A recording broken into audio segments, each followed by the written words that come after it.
বাহিনীরে যা কেউ ছাইরা দেবো, বাপ দিল্লা কথা কেউ ছাইরা দেবো, মা দিল্লা কথা কেউ ছাইরা দেবো, কিন্তু আমার নবীর আব্বা আম্মার ব্যাপারে কথা বলতে মুখে লাগাম দিয়ে কথা বলবো।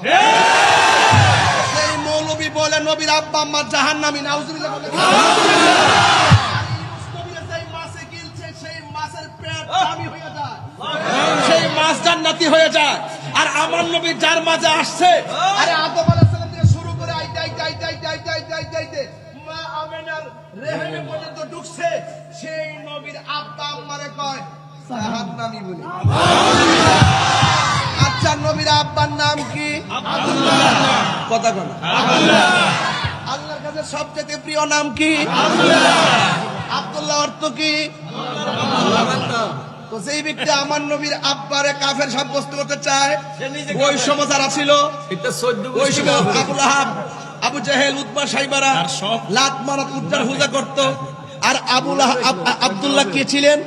আব্দুল্লাহ ছিলেন একমাত্র হানিফ, এক আল্লাহর উপর রাসূল ছিল না, নবী ছিল না, তখন এক আল্লাহকে বিশ্বাস করত, এক আল্লাহর উপর ঈমান এনেছে, এক আল্লাহর ইবাদত করত। এই জন্য ওনার নাম আব্দুল্লাহ। ইসলামী নাম। কোন ধরনের পঙ্কিলতা, পাপাচার তাকে গ্রাস করতে পারে নাই। আর যেই রাসূল মা আমেনার মাঝে এসেছে, আব্দুল্লাহ পেশানিতে এসেছে, সেই রাসূল পাকের আব্বা আম্মাকে নিয়ে যারা এরকম অবান্তর ফতোয়া দেবে, আই ক্যান চ্যালেঞ্জ এভরিবডি, আমাদের সাথে তোমরা বসো, প্রয়োজনে বাইতুল মুকাররমের চত্বরে বসো। আল্লাহ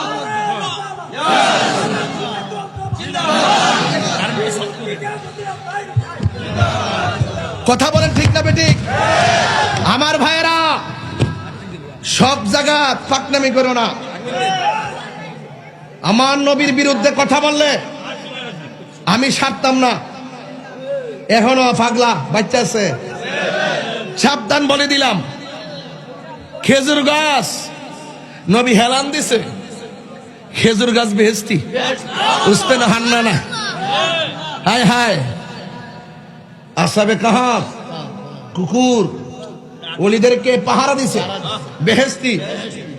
আর একটু তুইলা দেশ না বাবা, আমি আর বেশি লম্বা করতাম, তোরা জ্বালাইতাম না তো।